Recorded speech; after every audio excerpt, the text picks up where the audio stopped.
At my child's birthday party, my in-laws told the clown to leave because this isn't what we wanted. They brought their own entertainer and replaced my homemade cake with a store-bought one. My husband said, they were just trying to help. I stayed quiet. But on the thank you cards, I mailed everyone photos, only from the half of the party that actually respected my plans. I'm a 35-year-old mom living in Springfield, Missouri. My son, Mason, turned 6 last month. I planned his birthday party for months. I thought it would be the kind of memory he'd hold on to forever. Instead, it became a reminder of how little respect I get from my in-laws and how spineless my husband can be. Let me start at the beginning. Mason is obsessed with clowns and anything circus-related. He's watched the same circus cartoon 50 times. So when I asked him what kind of birthday he wanted, he didn't hesitate. Circus. With a clown and animals and tickets. So that's what I planned. I took it seriously. I started prepping in January. I made a whole cardboard circus tent in the backyard with red and white curtains, posters, and even a ring toss station. I spent hours on Pinterest and eBay finding decorations and games. My garage was a mess for months, and I didn't mind one bit. I found a clown performer through a local Facebook moms group. His name was Chuckles, and his reviews were great.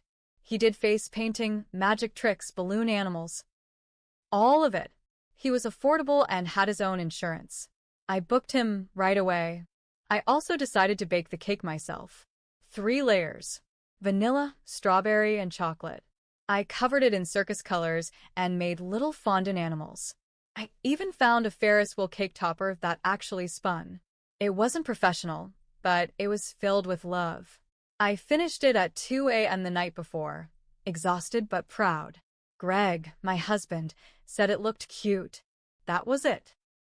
His energy during this whole process was barely there. He works a lot, but that's not the whole story. He just never stands up to his parents. I should have known something was coming. His mom, Nancy, is the queen of I just thought it would be better if. She says she wants to help, but really she wants control. Always has. His dad, George, barely talks, but when he does, it's usually a jab masked as a joke. They're the kind of people who show up late, criticize things under their breath, then act surprised when nobody wants to spend time with them.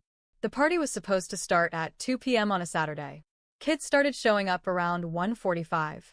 By 2:10, we had 10 kids running around in the yard. Mason was bouncing out of his skin with excitement. At 2:15, Chuckles arrived in full costume. Bright red nose, yellow wig, polka suit. Mason screamed when he saw him and ran straight over. The other kids followed. That's when Nancy and George showed up. I could tell right away something was off. Nancy was wearing a fitted dress and heels, like she was going to a dinner party. George had on dress shoes and a tucked-in polo, looking around like he'd just walked into a garage sale. Nancy barely looked at the decorations before saying, "Oh, this is quaint." George added, "Well, it's certainly colorful." I let it go. I was busy handing out popcorn and managing juice boxes. Then I heard Nancy say to George, just loud enough for me to hear, "This isn't what we discussed." I froze. Discussed? Before I could react, Nancy walked straight up to Chuckles, who was mid-balloon animal, and said, "Thank you, but we won't need you today. You can go now." Chuckles looked confused. So did the kids. Mason was holding half a balloon dog. I ran over and said, "Nancy, what are you doing?" She said, with a smile that made my stomach turn, "We hired someone more experienced. We wanted Mason to have a real show." I looked up, and I swear to God, at that exact moment, a man in a tuxedo came walking into our yard. He had a speaker, a table full of props, and a giant banner that said Sir Sparkle the Magician. I couldn't speak. Chuckles gave me a look like, "Do you want me to stay or not?" I didn't even get the chance to decide. Greg walked over and said, "Hey man, sorry. My parents took care of the entertainment." Chuckles nodded, packed up his balloons, and left. I followed him to the sidewalk and paid him anyway. He said, "Happens more than you'd think." Then he left. I walked back inside, shaking. That's when I saw the cake. It was gone. My cake. The one I stayed up all night baking. Gone from the table. In its place, a white, three-layer cake with a giant gold M on top. Fondant edges. Perfect piping. It looked like a wedding cake. Nancy saw me staring and said, "Don't worry, we handled dessert too. We didn't want you overextending yourself." "Where's my cake?" I asked. "In the trash," she said. "It was lopsided. And you seemed stressed." "I found it later. In the garbage bin. Smashed under a bag of used napkins." Greg stood there like a ghost. I asked him, "You knew about this?" He shrugged. "They were just trying to help. They wanted it to be special." That's when I knew I couldn't win. Not with them. Not even with him. So I smiled. I nodded. I went through the motions. Mason was still smiling. That was all that mattered. But deep down, something in me cracked. Something that doesn't come back once it's broken. After the party, I cleaned up while Greg scrolled on his phone. Nancy took leftovers. George complained about the drive home. I didn't say much. I just planned my next move. 2 days later, I made the thank you cards. I included a photo in each one. But not just any photo. Only the ones from the first half of the party, before Nancy's magician showed up, before my cake disappeared, before they took over. Pictures of Chuckles, of Mason laughing at the balloon animals, of my homemade cake glowing in the sunlight. My work, my plan, my party. No pictures of Nancy. No George. No tuxedo magician. Nothing they brought. Greg asked, "Why didn't you include the rest?" I said, "Because these were the parts that were actually about Mason. And about love." He didn't say anything. Maybe because he knew I was right. Or maybe because he didn't care. Either way, something's about to change. After the thank you cards went out, it didn't take long for the fallout to start. Nancy called me the next morning. I didn't answer. She left a voicemail dripping with sugar and poison. Eso I saw the cards you sent out. Beautiful photos. Just curious why none of our contributions were included. I thought we worked so hard to make Mason's party special. A little disappointing, to be honest. Call me back. I didn't. That night, Greg brought it up while we were putting Mason to bed. He didn't even wait until we were alone. "Why are you cutting my parents out of the pictures like that?" he said, right there in the hallway, like it was casual. Like I hadn't spent the whole weekend swallowing my pride while his mother threw my cake in the garbage. I closed Mason's door and turned to him. "Because they took over his party. And you let them." His face got tight. "You're overreacting. They were trying to help." No, Greg. They weren't. They replaced everything I made. They kicked out the clown I hired. They threw away the cake I stayed up all night baking. That's not help. That's control. He looked away. "You're making this about you." I laughed. Just once. Not because it was funny, because it was absurd. This was about me. I'm his mom. This was the first party I got to really plan for him. And they didn't just ignore that, they erased it. He didn't respond. He just walked into the bedroom and shut the door behind him. The next day, I found out Nancy had posted her own set of photos on Facebook. She created an entire photo album titled "Making Mason's Day Magical, Proud Grandparents." Every picture featured her and George beaming next to the magician. Close-ups of the bakery cake. Her holding Mason's hand like she was the one running the party. She wrote this long caption about stepping in to make the day unforgettable. Not a single mention of me. Friends from Greg's side started commenting things like, "You always go above and beyond, Nancy," and "Mason's lucky to have you." I felt like I'd been erased from my own child's life. I showed the post to Greg. He scrolled through it, then set his phone down like he was bored. "Why do you care what she posts?" "Because she's making it look like I wasn't even there." He shrugged. "She's just proud. Let it go. Let it go." That night, while Greg was sleeping, I sat at the kitchen table and started writing everything down. Every time Nancy had undermined me. Every time Greg had let it happen.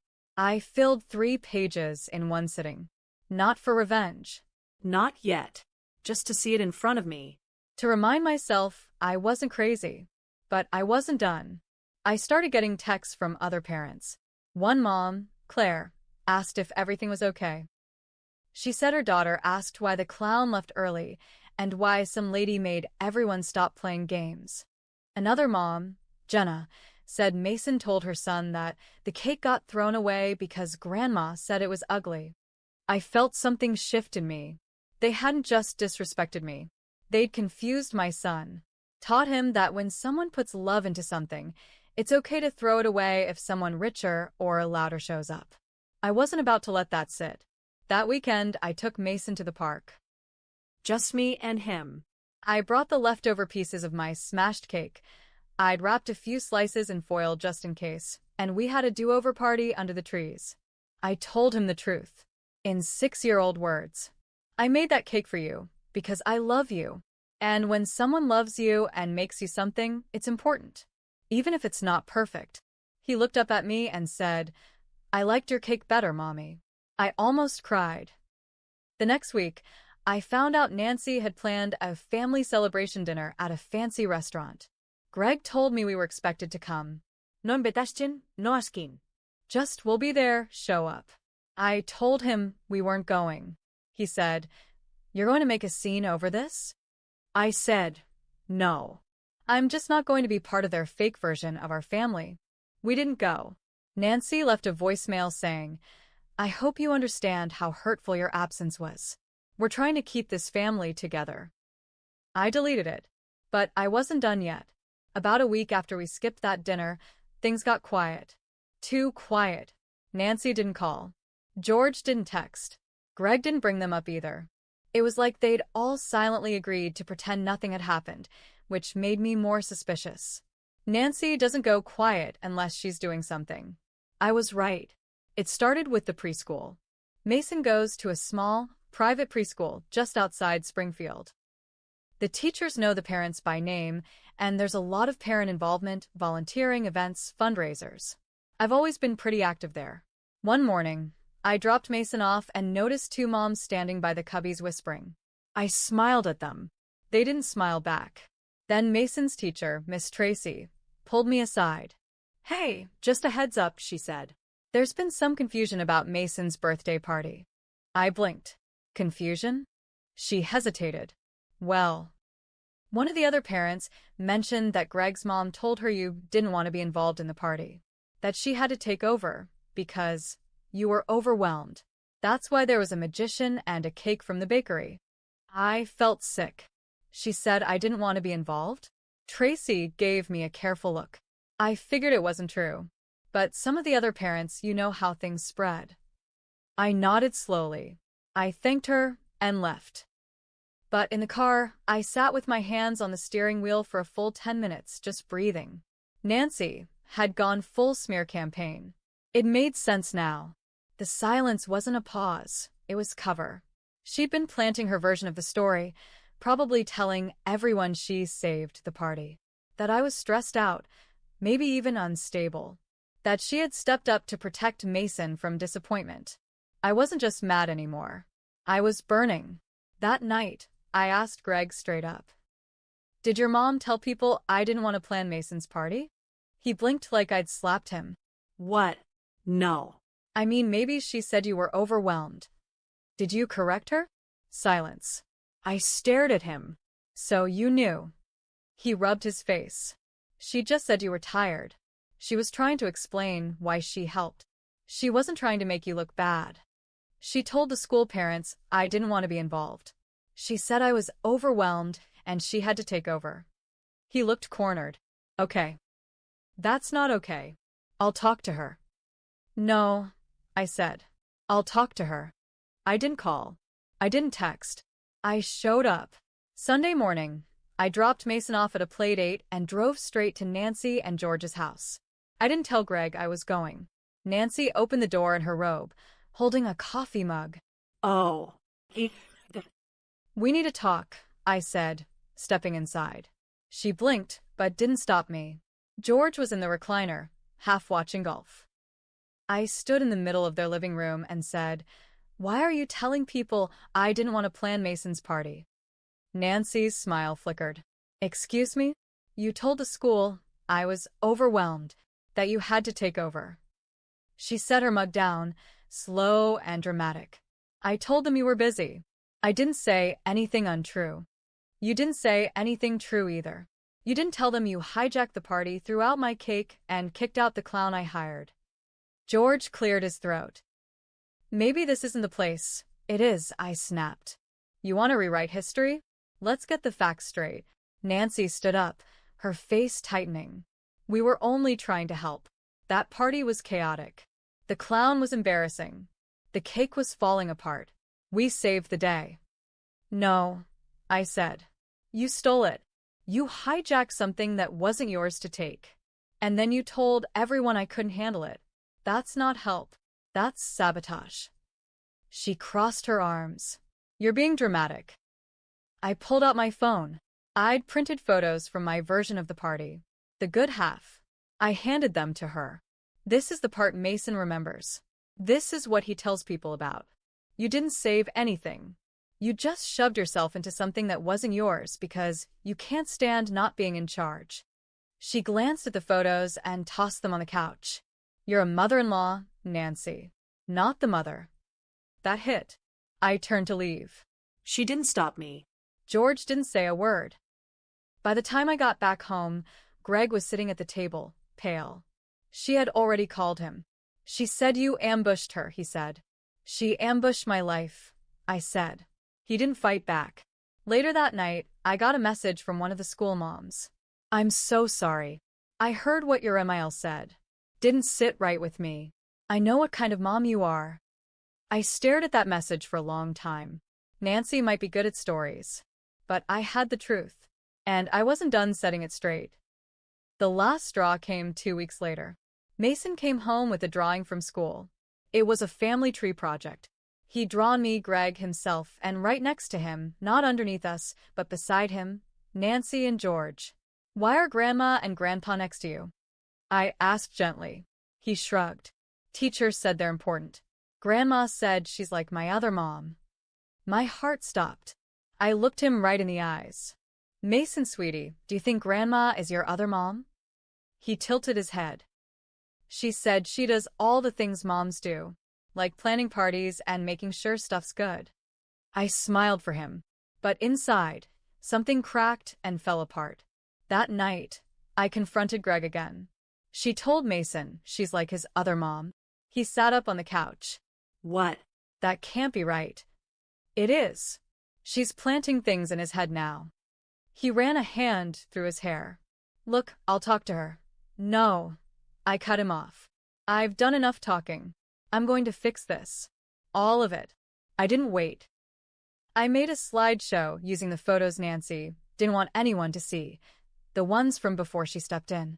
I included photos of my homemade cake, the cardboard circus tent I spent weeks building, Chuckles making balloon animals while Mason giggled in his lap. Then I added a voiceover. My voice. Calm and direct. This was the party I planned for Mason. I stayed up late making decorations. I baked his favorite cake. I hired a clown he begged for. These are the memories we made. Until someone else decided they knew better. I uploaded it privately and shared it with the preschool parents group. Not publicly. Just to the people who mattered. I didn't insult Nancy. I didn't lie. I just showed the truth. Within hours, comments started rolling in. So, this is what really happened. I was wondering why the clown left. Your cake was amazing. That bakery one looked boring. I didn't respond to any of them. I didn't need to. 2 days later, Nancy called. I answered. You made me look like a monster, she hissed. No, I said. I made you look like what you are. You've embarrassed this family. No, Nancy. You embarrassed yourself. I just gave people the part you left out. She went quiet. Then she hung up. Greg didn't defend her this time. In fact, he didn't say much at all. Over the next few days, he stayed late at work more and more. We barely spoke. A week later, he told me he was going to stay with his parents for a few days to cool off. I didn't argue. I let him go. And then I started packing. Not everything, just enough. Mason and I moved in with my sister across town. I filed for a legal separation 2 days later. I needed space to think, To breathe. to figure out what kind of life I wanted to give my son, one where his mother wasn't treated like an afterthought. Greg didn't try to stop me. 3 weeks after that, the preschool hosted a Moms and Muffins morning. Each child was supposed to bring their mother or a mother figure. Nancy showed up. She tried to walk in with Mason. The teacher stopped her. "I'm sorry, only legal guardians today." Nancy smiled tightly. "I'm his grandmother. I'm like his other mother." The teacher didn't flinch. "Then you're welcome to wait outside." She stood in the hallway and watched while Mason sat next to me, laughing and eating a blueberry muffin, his hand in mine. I didn't smile at her. I didn't wave. I just turned back to Mason and said, "Is this a good muffin?" He nodded. "Way better than that white cake." I laughed. I might have lost a husband, but I kept my dignity. I kept my voice. And I kept the part that mattered most, my son. Sometimes revenge isn't loud. Sometimes it's just living your truth so clearly that the people who tried to rewrite it can't stand to look. And now, when Mason flips through his birthday album, the only thing he sees is the love that started it all. Mine.